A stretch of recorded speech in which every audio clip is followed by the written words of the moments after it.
can. Thank you, Andy.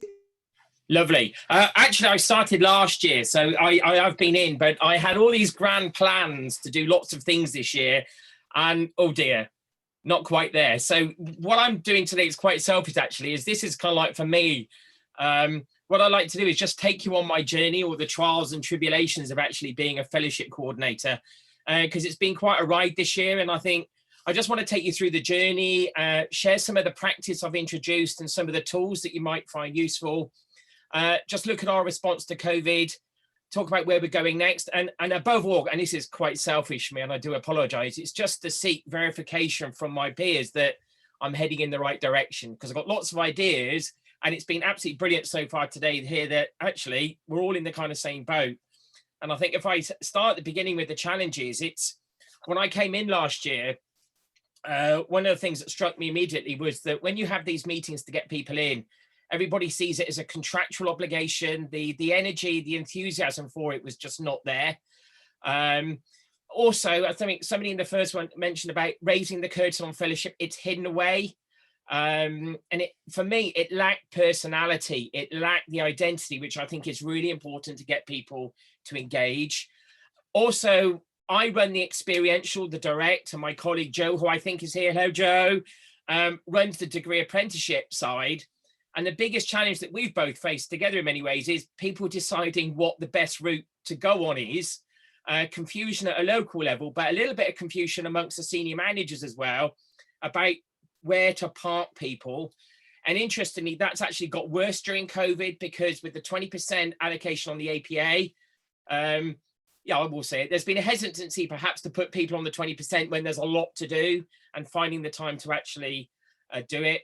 And the persistent challenge we have at Portsmouth is we've got good numbers of D1 and D2 struggling with the D3. And I'm working on that. I find D3 a challenge when delivering it. I've got some resources coming, but colleagues struggle, I think, with D3 more than any of the others. So what have we done? Well, the first thing I did last year was to kind of like strategize. I'm a kind of like come from a business school. So put it in context, it's a business, do a business launch, be quite strategic, develop targets and objectives. And this is a plan now I've got in 3 years. And this is how it's working. We come back to it each year and we track against it, and that's really helping formulate our thinking.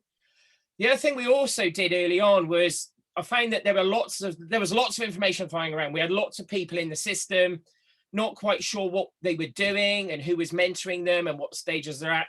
So we've actually introduced Trello as a management tool for mentorship. So it allows me at any point to see who's being mentored elsewhere. Colleagues provide feedback on scripts. That feedback then actually finds its way back into Trello. So I've got a one-stop shop here where I can go back and see where we're at with any particular person that's in the mentoring journey to see where we're actually at. And that works really, really well.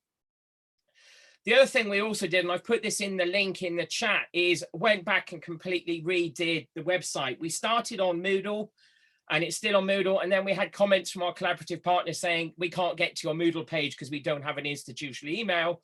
So we then transferred it onto a Google site. This is being developed. So you've got the link, please have a look. But what I've tried to do on this one is make it really personal and actually guide colleagues through the resources, make them feel welcome. I think when we were doing this face-to-face, my best investment was my Nespresso coffee machine. And it was L&T coffee time. If you want to come and talk about fellowship on a one-to-one, you come over to my office, we have coffee and cake, and we just make people feel engaged in the process. The other thing I also did at the beginning was just reconceptualize the current UK PSF, because I found that colleagues are really struggling with the way it's actually structured as a little diagram in the minute. And so we came up with this circular concept, which then I've broken down and constructed as an animation that we actually use in our orientation events. And it's really helped colleagues understand how the different components of the areas of activity, the professional values and the core knowledge all actually link together. What we've also done is really refine the process that we take colleagues through. So the website is the starting point. We then take staff through to, and as part of this, you know, this is the godsend for me this year. The category tool has been absolutely brilliant. So the starting point is you cannot come to any other event until you've done the category tool and you've got an idea of where you actually are. They then come to a orientation event with that knowledge of what they've actually, where they think they're at, and we then expand that in these orientation events. And one of the things that Joe and I have spent, and again, we're really lucky because we work with some fantastic graphic designers in our Act Dev team, is we've put some videos together just to help colleagues understand whether they're on an APA or the Apex route, to make sure they're actually kind of like walking out through the right door in terms of the support they're then gonna get. They register, that's quite critical. And then we bring them into what we call our micro clinics. So one of the things I've introduced over the last year is kind of like monthly micro clinics for D1, D2, and then D3. And these are small group. We limit them to about 10 or 15 people. We ran them face-to-face prior to lockdown. And over lockdown, we've been running them online. And then through the micro clinic attendance, that's when they get their mentor. So they go through this process to ensure that they're actually supported all the way. That's when the mentoring support starts, lots of draft feedback, writing retreats, one-to-ones online, and e-mentoring, which I'll come to in a minute. And then we kind of like get them to the final submission. Now, again, just to reiterate the sense of fun and engagement we're actually trying to embrace. So in our fellowship orientation events, for example, I'm actually a Lego Serious Play facilitator. So we've introduced a little bit of Lego play at the beginning. They build little models that reflects themselves and the value of fellowship. And we've also just created really simple things using like Kahoot, where we've actually turned the UK PSF into a quiz. So instead of perhaps doing the dry, this is core knowledge and professional values, it's a game. And we actually take them through the quiz, and basically they have to we give them a statement and they have to identify whether they think that's an area of core knowledge, professional value, and area of activity. In many ways, open brackets, it's a bit of a knowledge check to actually make sure they've read the UK PSF before they've come to the orientation event. But I probably wouldn't say that to their face because it's subtly done. But the micro clinics have worked really, really well. We were doing them face to face before lockdown, and during lockdown they worked just as well. This is my favorite one, particularly the last one. Micro clinics made my move possible, validated the reasons for my decision to enter HE, and give me a toolkit to enable the change. So it's the toolkits are designed to be very responsive, but it's part of this overall approach of engagement. And okay, NUT, I think, give the example of it has to be graphic, it has to be visual. And this is just some examples of some of the visuals that we've been working up to help colleagues map through D3 senior fellow with the idea of different stops, and they kind of like map their own experiences kind of like on that journey. This is a fantastic tool. If anybody's got an iPad and a pen, it's called Vittle Pro. So it allows you to, if you're in a one-to-one meeting, you can record notes and video live, and then you can send that back.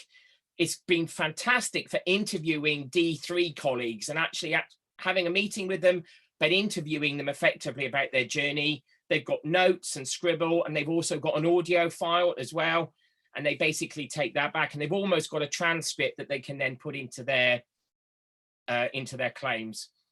Online, it's brilliant because if you're using Zoom, your iPad basically can connect Bluetooth or Air server to your Mac. And we've actually been doing micro clinics where we talk them through areas of activity, but actually creating these mind maps live with colleagues in a session, so they each get a chance to participate and actually put their own ideas onto the sheet. So COVID, it was going ever so well. But what we were beginning to see really on was come March, April, colleagues were immediately adding COVID onto the end of their submissions. It was just like, well, hang on a minute, there's a theme emerging here. We've got to try and deal with this. Also, on the bright side, COVID has been a fantastic opportunity for lots of staff because they've had to think about design and their learning environments and how they're going to teach. So one of the messages that we've been trying to get out is to keep a logbook and keep track of all the things that you're doing against the UK PSF, because you're going to come back to it later on. A lot of colleagues have stalled and it's been deferred. We've lost colleagues that were really active because they just don't have time. And actually we had to suspend our Apex program for a couple of months over the summer because we had to put all our resources into developing the online resources. But what we did in response to that, and again, I've put the link, is lots of CPD. We introduced specific CPD sessions around how to manage fellowship, how to use COVID to your advantage within your fellowship claim. The JISC digital lens on the professional standards framework was brilliant in that example, because we're all moving to online. Colleagues couldn't quite see how to make the transition from online, the technology, to the claims, and how it all actually linked. So that was an invaluable document. And perhaps one thing that we've done, which sounds really daft, is that we should be doing anyway, but we're just making sure that on all our training events, we were explicitly link each area of activity back to the UK PSF. Small things, but things that we weren't doing on a consistent basis. The revelation through lockdown has been e-mentoring and the use of video feedback. We've used Panopto with that. The university brought Panopto in the summer. I've been a long-term advocate and user of Panopto, and this is brilliant. So I've been able to mark and scribble on feedback, send back the sheets and the claims, but then give colleagues a good half an hour individual feedback on their claims. The advantage of Panopto is you can actually track if they've actually read it, which is great. So you can see the level of engagement you're actually getting with the feedback. But again, the feedback's been really encouraging, and colleagues have really liked it. And it's kind of like reinforced the personal undertone, which I think is so critical to effective mentoring. So just going forward, I'm conscious of the time. Where we go next? Well, we're up for reaccreditation this year, and I actually went to Lucy's, the Plymouth team's presentation on Wednesday, and I was sitting there going, yes, I was thinking of doing that. So it really resonated with some of the things that we want to do. For me, and this is why I'm here today, is I need some help, really. I'd love to hear from you if you're doing something different. We are asking colleagues to write 3,000 words when we're asking students to be more creative. So through our reaccreditation, I want to change the submission format. I need to find something different, i.e. the inclusion of a professional conversation. Similarly, like with NUT, lots of development now going into online resources. Colleagues want exemplars, and I've got exemplars, but I don't want necessarily to give them away. So I'm making colleagues work for them by actually embedding them into H5P activities where they break them down and make their own minds up, a little bit like taking the standardization events to another level. And once they've done that event, it releases a code, and then they can actually have the exemplar to actually have a look through. Our library staff, our IT guys want D1, but we're not necessarily supporting the wider professional services body. So we are looking at that. How to support senior fellowships. Our colleagues struggle with that. And an area where I'm struggling at the moment is colleagues that have feedback, go away and make another change, come back, and it hasn't got any better. And they're like little guinea pigs on a wheel. They're just going round and round. And I'm struggling because I run out of ideas of how to guide them to get that exit velocity so they can actually break out. So I'm giving lots of thought to that. New mentors, we're in the process of putting together the kind of like Apex army, if you like, and training them up. But also this is a bigger push to a slightly more bespoke hub arrangement at Portsmouth, where we're actually trying to franchise out mentorship support to the faculties, where we've made kind of like Apex in the middle, but more centralized, localized mentoring and support coming through. We're also working on a learning and teaching equivalent to Pure, because we have difficulty sharing practice. So we're creating something using an e-portfolio where we're creating academies of practice that colleagues can actually sign up to. And again, just reflecting the Plymouth research and the accreditation impact, we don't do an awful lot on what is the bigger value and impact of fellowship at an institutional level. So that's kind of like worked its way into the strategy. And the big one that was on my agenda was, how do we engage students in the accreditation process? In what way can we actually bring them in, reflecting the wider conversations about power structures and things like that? But I think we need to be more interactive in how we can actually use the students' body and how staff can draw on students, perhaps more so than they do at the moment, to support their fellowship claims. And I'll leave you with this, the last slide. This shows I'm getting something right. This is a lovely one from a colleague who's actually just left. And I just think that shows making it fun, making it personal really, really works. And that's something that is part of the kind of like the DNA of the Apex program at Portsmouth. Wow, Andy, that's again so inspiring. So many positive messages in the chat box, so many interesting